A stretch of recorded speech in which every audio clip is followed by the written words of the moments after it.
Pai e filho haviam se chocado durante anos.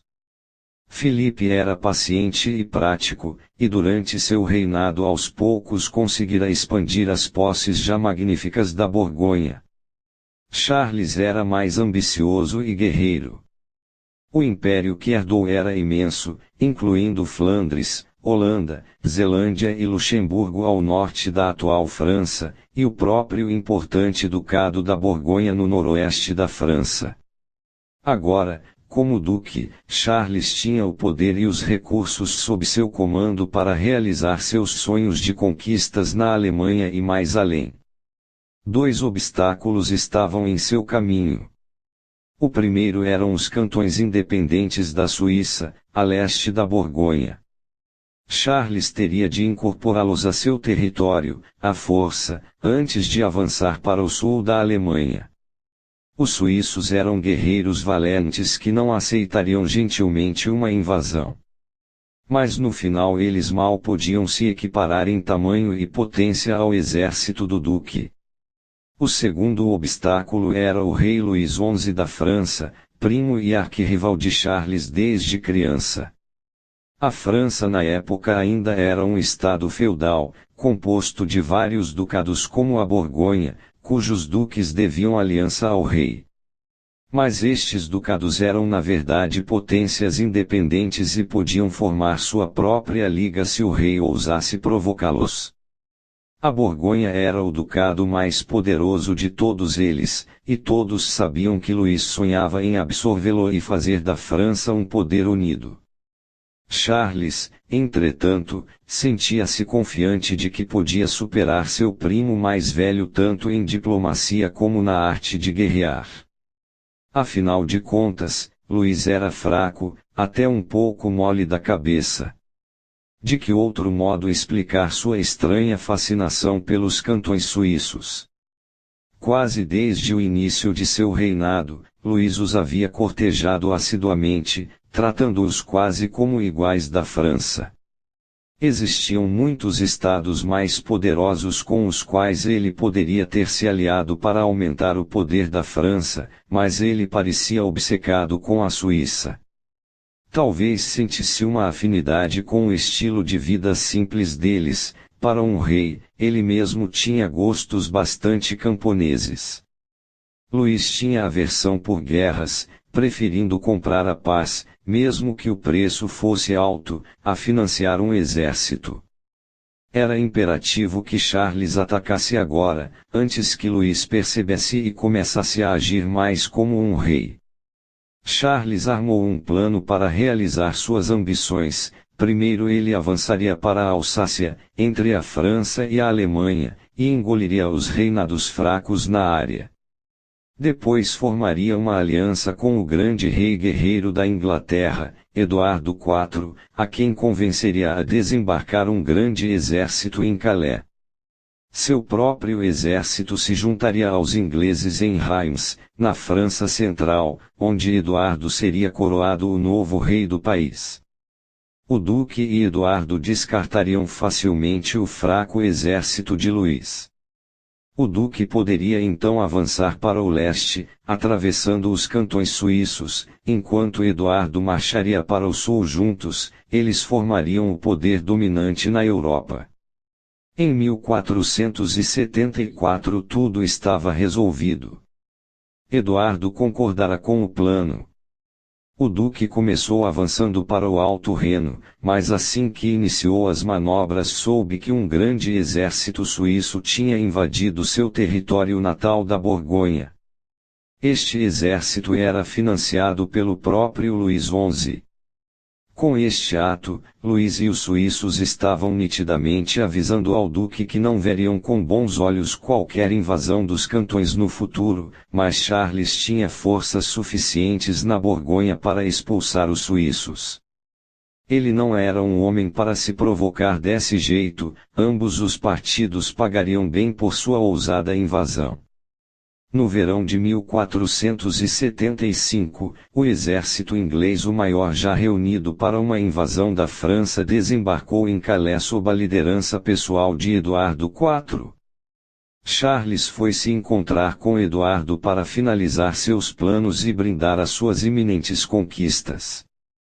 Em seguida, retornou rapidamente para suas próprias tropas, que marchavam para o sul através de Lorraine preparando-se para a grande união com as forças inglesas em Reims. De repente, notícias perturbadoras alcançaram Charles no campo de batalha. Seus espiões na corte francesa relatavam que Luís iniciara negociações secretas com Eduardo. Pelo visto, Luís tinha convencido o rei inglês de que Charles o estava usando e não era digno de confiança. Sabendo que as finanças dos ingleses estavam debilitadas, Luís oferecera termos de paz dinarussos, chegando a uma grande pensão anual paga diretamente ao rei e sua corte. Ele tinha recebido os ingleses com grandes bequetes regados a muita cerveja. E aí, para enorme desgosto e pasmo do duque, Eduardo concordou, assinou o tratado e levou suas tropas de volta para casa. O duque mal teve tempo de se recuperar desta desagradável notícia quando Luís, de repente, enviou-lhe emissários para intermediarem uma trégua a longo prazo entre a França e a Borgonha. Isto era típico do rei, tudo o que ele fazia era inconsistente e contraditório. O que ele estava pensando? Assinar a trégua significaria que o duque agora poderia marchar com segurança contra a Suíça, sabendo que a França não iria interferir. Talvez o rei estivesse guiado por seu grande medo da guerra. Charles aprovou a trégua com satisfação. Os suíços ficaram revoltados. Luís tinha sido amigo deles, e agora, quando o perigo era iminente, ele os abandonava. Mas os suíços estavam acostumados a combater sozinhos, só teriam de mobilizar todos os homens disponíveis. No final do inverno de 1477, o duque, impaciente pela vitória, atravessou as montanhas do Jura dirigindo-se para o leste. Os suíços esperavam por ele perto da cidade de Grenzurn. Era a primeira vez que o duque travava combate com os suíços, e foi apanhado de surpresa pelo que viu em sua frente. Começou com o alarmante som das trompas de caça suíças, que ecoavam nas montanhas, criando um estrondo assustador. Em seguida, milhares de soldados suíços avançaram em costa abaixo em direção aos borgonheses. Eles marchavam com perfeita exatidão, bem unidos em falanges das quais as enormes lanças apontavam para cima como os espinhos de um gigantesco ouriço em movimento. Seus flancos e retaguarda estavam protegidos por alabardeiros brandindo achas com pontas de ferro. Era uma visão apavorante. O duque ordenou um ataque após outro com sua cavalaria para romper as falanges, só para vê-los serem chacinados. Sua artilharia era difícil de manobrar no terreno montanhoso. Os suíços lutavam com incrível ferocidade e suas falanges eram impenetráveis.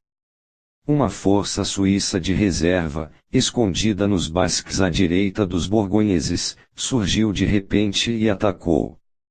O exército do duque bateu em retirada, a batalha terminou em uma carnificina, da qual o duque, entretanto, escapou. Meses depois, foi a vez de os suíços partirem para a ofensiva marchando para Lorraine. Em janeiro de 1478, o duque contra-atacou com suas forças agora enfraquecidas. De novo, os borgonheses foram expulsos e, desta vez, o duque não escapou. Seu corpo foi finalmente identificado no campo de batalha, a cabeça dividida ao meio por uma alabarda suíça, o corpo perfurado por lanças. Nos meses que se seguiram à morte de Charles, Luís IV engoliu a Borgonha, eliminando a última grande ameaça feudal a uma França unificada. O duque, sem perceber, tinha caído no elaborado plano de Luís para destruí-lo sem desperdiçar um único soldado francês. Interpretação: O rei Luís XI acabou ficando conhecido como o Rei Aranha, famoso pelas sofisticadas teias que tecia para atrair seus adversários. Seu talento era pensar com antecedência e planejar um caminho indireto para alcançar seus objetivos, e sua maior meta era transformar a França de estado feudal em grande potência unificada. A Borgonha era seu maior obstáculo e um que ele não poderia enfrentar de cara. Seu exército era mais fraco do que o de Charles, e ele não queria provocar uma guerra civil. Antes de se tornar rei, entretanto, Luís tinha lutado em uma breve campanha contra os suíços e visto a brutal eficiência com que suas falanges combatiam e como elas tiravam vantagem de seu terreno montanhoso. Ele os considerava invencíveis na guerra. Luís traçou um plano para fazer com que Charles invadisse os cantões, onde sua máquina militar seria destruída. Os fios da teia de Luís foram finamente tecidos. Primeiro, ele passou anos cortejando os suíços, forjando vínculos que o cegaram para suas segundas intenções. Esta aliança também atordoou o arrogante duque, que não podia imaginar o que Luís planejava fazer com um aliado assim. O rei também sabia que, ao fazer com que os suíços invadissem a Borgonha em 1474, ia deixar o duque tão furioso que ele perderia a paciência em seu desejo de vingança. Quando Eduardo desembarcou em Calais, o rei havia previsto a invasão e estava pronto para ela. Em vez de tentar repelir seu poderoso adversário, ele trabalhou para convencer o rei inglês a desistir de sua aliança com a Borgonha, apelando para seus interesses. Sem arriscar uma única batalha tão longe de casa, Eduardo receberia uma recompensa financeira atraente demais para recusar. De novo pensando com antecedência, Luís sabia que, ao engolir finalmente o rico ducado da Borgonha, ia receber de volta muito mais do que estava pagando a Eduardo. Abandonado pelos ingleses, Charles estava isolado, mas ainda determinado a vingar a invasão da Borgonha. A esta altura, Luís mudou de posição assinando um tratado com o duque, eliminando o último obstáculo possível no caminho de Charles até os cantões suíços. Este novo tratado deixaria seus amigos suíços furiosos, mas e daí? Amizade não significava muita coisa para Luís, os suíços lutariam para defender suas terras com ou sem ele. Paciente e claro em seus objetivos, Luís usava alianças como uma forma de guerra sem derramar sangue, destruindo seus adversários ao conseguir que outros trabalhassem por ele. Quase todos nós compreendemos instintivamente a importância de ter aliados. Como operamos por sentimentos e emoções muito mais do que por estratégias, entretanto, com frequência fazemos os piores tipos de aliança. Um erro comum é pensar que quanto maior o número de aliados, melhor, mas qualidade é mais importante do que quantidade. Ter numerosos aliados aumenta as chances de ficarmos envolvidos nas guerras dos outros. Indo ao outro extremo, às vezes pensamos que um único aliado poderoso é tudo de que precisamos, mas aliados assim tendem a tirar o que podem de nós e depois nos largam quando nossa utilidade se esgotou, exatamente como Luís abandonou os suíços. Em qualquer um dos casos, é um erro ficar dependente de uma única pessoa. Finalmente, às vezes escolhemos aqueles que parecem os mais amigos, que pensamos que serão fiéis. Nossas emoções nos induzem ao erro. Compreenda, aliados perfeitos são aqueles que lhe dão alguma coisa que você não pode conseguir sozinho. Eles têm os recursos que faltam a você.